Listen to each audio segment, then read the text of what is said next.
Students, तो आज का हमारा टॉपिक रहने वाला है रेस्पिरेटरी सिस्टम। सोचो अगर एक सेकंड के लिए भी सांस बंद हो जाए तो क्या होगा। बिल्कुल जीवन का अंतिम पल लगने लगेगा। इसलिए जो रेस्पिरेटरी सिस्टम है उसको हम लाइफलाइन भी कहते हैं।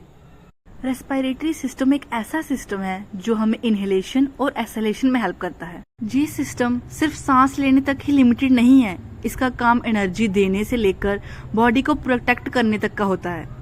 इसके फंक्शंस क्या क्या होते हैं? ऑक्सीजन सप्लाई करना, कार्बन डाइऑक्साइड बाहर निकालना, एनर्जी प्रोडक्शन में हेल्प करता है, साउंड प्रोडक्शन में, स्मेल को डिटेक्ट करता है, बॉडी टेम्परेचर को कंट्रोल करता है, ब्लड का पीएच बैलेंस करता है।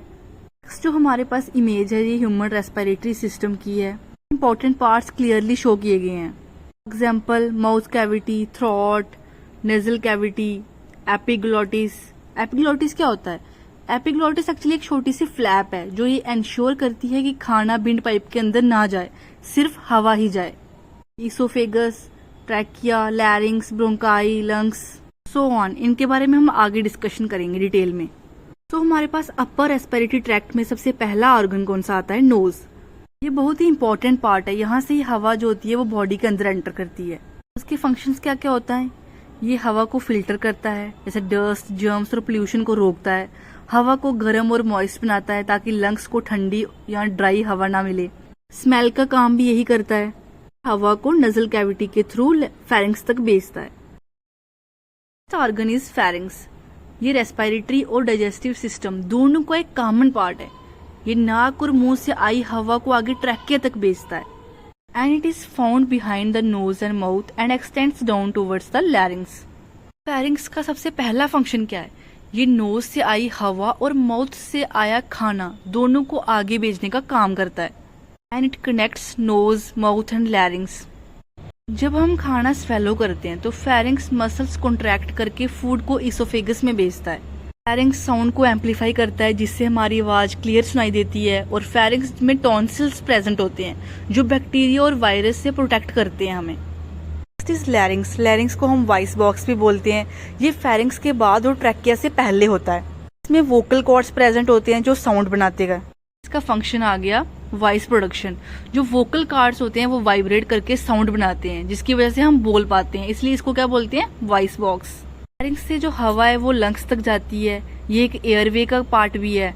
जब हम खाना खाते हैं तो जो एपिग्लोटिस होता है वो लैरिंग्स के ऊपर बंद हो जाता है ताकि खाना विंड पाइप के अंदर ना जाए। नेक्स्ट है ट्रैकिया, जिसको विंड पाइप भी बोलते हैं। और ट्रैकिया एक ट्यूब जैसा स्ट्रक्चर होता है जो लैरिंग्स के बाद होता है और लंग्स तक हवा ले जाता है। ये tube C shaped cartilage ring से बनी होती है, इसे हमेशा खुला रखती है।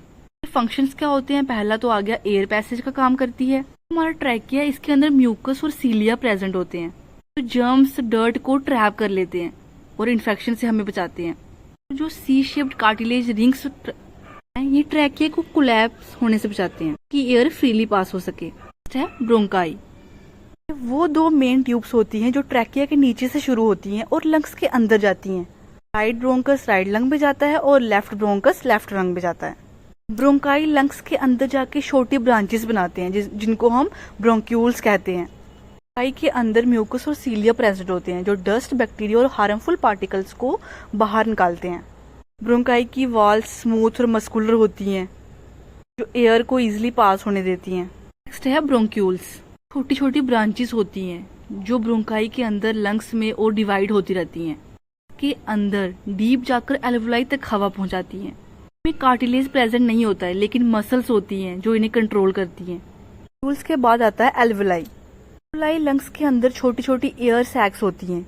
ये ब्रोंक्यूल्स के एंड में होती हैं और इनका काम होता है ऑक्सीजन और कार्बन डाइऑक्साइड को एक्सचेंज करना। हर एक लंग में मिलियंस ऑफ एल्वुलाई होते हैं। लंग्स हमारी बॉडी के मेन रेस्पिरेटरी ऑर्गन्स होते हैं। ये दो स्पॉन्जी स्ट्रक्चर्स होते हैं, राइट लंग और लेफ्ट लंग, जो चेस्ट कैविटी में प्रेजेंट होते हैं। इसका मेन काम क्या होता है? ये ऑक्सीजन को बॉडी के अंदर ले जाते हैं और कार्बन डाइऑक्साइड को बॉडी के बाहर निकालते हैं। चेस्ट कैविटी के अंदर प्रेजेंट होते हैं और रिब केज के अंदर प्रोटेक्टेड होते हैं।